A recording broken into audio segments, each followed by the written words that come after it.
حضرت سال بن سعد کہتے ہیں ایک بی بی حضور کی بارگاہ میں آئی اور اس نے آ کے حضور کی خدمت عالی مرتبت میں عرض کی حضور میں جب بھی آتی ہوں کرتا یہی پہنا ہوتا ہے آپ نے، یا رسول اللہ صلی اللہ علیہ وسلم، اور اس کو تو اتنے پیوند لگے ہیں کہ گنے نہیں جاتے، تو حضور اگر اجازت دے تو ایک کرتا نہ بنوا لوں آپ کے لیے؟ تو حضور نے فرمایا بنوا لے۔ وہ بی بی کرتا بنوا کے لائی، اس نے بڑی محبت سے بنایا۔ اس زمانے میں جو کوئی نقش و نگار ہوتے تھے اس نے سجائے اپنے انداز میں، اب اس نے پیار سے بنایا، محبت سے بنایا، یہ بھی باتیں صحیح ہیں، پر اصل جملہ جس سے مزہ آئے گا وہ یہ ہے، وہ اندیے میں بڑی ریج نہ بنایا، میں بڑی، اب اس میں جو درد ہے وہ میں اردو کا جملہ ڈھونڈ کے لاؤں تو ملتا نہیں مجھے، کہتی ہے میں ریج نہ بنایا، تو محبوب پاک کی بارگاہ میں لا کے تھال میں پیش، حضور کی بارگاہ میں تھال میں، کچھ بندے زیادہ نیک ہو جاتے ہیں، سامنے والے کو پرہیزگاری کا مشورہ دیتے ہیں، کہتے کسی کو کوئی شے نہ لیا کرو، تو میں نے کہا اگر حضور لے لیں تو طلب کرنا منع ہے لیکن قبول کرنا تو میرے مصطفیٰ کا طریقہ ہے، تو بھائی یہ ہمیں نہ اتنا ہی نیک بناؤ جتنا میرے رسول نے ہمیں بنایا ہے۔ دو قدم آگے بڑھ کے کچھ لوگ مشورے دیتے ہیں، یہ مشورہ درست نہیں۔ نبی پاک نے فرمایا تو کسی سے طلب نہ کر، لیکن اگر کوئی تیری طرف تحفہ بڑھائے تو اسے قبول کر، محبت میں اضافہ ہوگا۔ جب حضور قبول کرتے ہیں جو کائنات کو بانٹتے ہیں تو پھر تو دوسرے پہ کیسے پابندی لگا سکتا ہے؟ میرے رسول کریم علیہ السلام کو اس نے پیش کیا، کہا حضور قبول کر لیں، حضور نے قبول کیا۔ اب حضور اس کا چہرہ دیکھنے لگے، مسکرا کے فرمایا تیرا دل کرتا ہوگا میں پہن کے بھی دکھاؤں، بے خبر ہو جو غلاموں سے وہ آقا کیا ہے، تیرا دل کر رہا ہوگا پہن کے دکھاؤں؟ تو کہا حضور دل یہی کرتا ہے، میں ٹھہر میں پہن کے آیا۔ قربان جائیں کیا اندازے! اچھا یہ سب کا نصیب بھی نہیں، یہ تبرک لینا، برکت لینا، لے کے آنا، یہ سب کا نصیب۔ آدم چشتی کئی دفعہ بڑی بڑی بات کر جایا کرتے تھے، کہنے لگے ایسا کوئی محبوب کہیں ہوگا نہ کہیں ہے، بیٹھا ہے چٹائی پہ مگر عرش نشیں ہے، اور کہنے لگے ایسے ہی لوگ کہتے ہیں میں مدینے نہیں گیا، میں حاضری نہیں دیتا، میں درود نہیں پڑھتا، کہنے لگے ہر ایک کو میسر کہاں اس در کی غلامی، ہر ایک کو میسر کہاں اس در کی غلامی، اس در کا تو دربان بھی جبریل امی ہے، ہر ایک کو میسر کہاں، بھائی تو ایسے ہی کہہ رہا میں گیا نہیں، ہر ایک کو میسر کہاں اس در کی غلامی، اس در کا تو دربان بھی۔ ایک جگہ کہنے لگے تمہارے رخسار کی تجلی تجلی نور سرمدی ہے، یہ مہر و ماں کی ضیا نہیں ہے، تمہارے چہرے کی روشنی، وہ جلوائے ذات ذات حق سے جو سب سے پہلے جدا ہوا تھا، وہی بنا کشور رسالت، یہ چار سو جس کی روشنی ہے، جو ہم بشر ہیں تو وہ بشر کیوں، جو وہ بشر ہیں تو ہم بشر کیوں، یہ راز ہے ایک، اسے وہ سمجھے جسے حقیقت سے آشنی، جسے حقیقت سے آ گئی ہے۔ اور پھر آدم چشتی کہنے لگے زمانہ حیران کہ ایک بشر لامقام پہ پہنچا تو کیسے پہنچا، زمانہ حیران ایک بشر لامقام پہ پہنچا تو کیسے پہنچا، میں محو حیرت ہوں کہ عرش کی جہاں زمین پہ کس طرح رہ رہی ہے، میں محو حیرت ہوں کہ عرش کی جہاں زمین پہ کیسے رہ رہی ہے۔ تو بھائی نبی کریم علیہ السلام نے کہا تو ٹھہر میں پہن کے آیا، حضور اندر تشریف لے گئے، تھوڑی دیر کے بعد پہن کے آیا، اس خاتون کو اتنی خوشی ہوئی کہ اس کی آنکھوں میں آنسو ہی آ گئے، کہنے لگی دیکھو میرا نصیب میں بنا کے لائی ہوں، مصطفیٰ نے قبول فرمایا ہے، بڑی راضی ہوئی چلی گئی۔ حضرت سال بن سعد کہتے ہیں قریب ایک صحابی کھڑے تھے، اور شارحین نے لکھا ہے معمولی آدمی نہیں، حضرت عبد الرحمن ابن عوف تھے، صحابہ میں سب سے امیر آدمی، اللہ اکبر، ذرا لطف دیکھیے گا۔ کہتے ہیں وہ قریب کھڑے تھے، جب حضور نے پہنا نا تو تعریفیں کرنے لگے، کہنے لگے سوڑیاں کمال ہی ہو گئی، محبوب کیا بات ہے، حضور اس کے بنانے کی محبت کی بھی کیا ہی بات ہے، پر جو اللہ نے رنگ روپ آپ کو عطا فرمایا اس کی بھی کیا ہی بات ہے، یا رسول اللہ اتنا پیارا لگ رہا ہے، اتنا پیارا۔ جب کوئی زیادہ تعریف کری نا تو تعریف کرنے والوں کی بھی اپنی اپنی نیتیں ہوتی ہے نا، جب زیادہ ہی تعریف کی تو حضور نے فرمایا تجھے پسند آ گیا دے دوں، وہ پسند آ گیا تجھے۔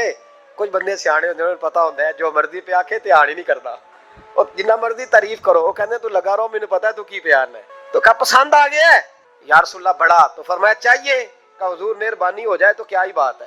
سرکار اندر گئے، وہ پرانا کرتا دوبارہ پہنا، اور میرے رسول پاک علیہ السلام نے اس کرتے کو اتارا، بخاری پڑھ رہا ہوں، اور نبی پاک نے لا کے دیا، فرمایا چل یار وہ بھی راضی ہو گئی ہے تو بھی راضی ہو جا، چل دونوں ہی راضی ہو جائیں، وہ بھی راضی ہو کے گئی تو بھی راضی ہو کے جا۔ اس کو دیا، حضور چلے گئے، صحابہ بعد میں اس صحابی کے پیچھے کہنے لگے یار تو تگڑا بندہ ہے تجھے ضرورت ہی نہیں تھی، اور حضور علیہ السلام نے بڑی مشکل سے قبول کیا، حضور تو کسی کی طرف توجہ ہی نہیں کرتے، طلب ہی نہیں کرتے، یہ والا خیال ہی، اور اگر آج حضور نے قبول کیا اور اتنا پیارا لگا تو تجھ سے برداشت ہی نہیں ہوا،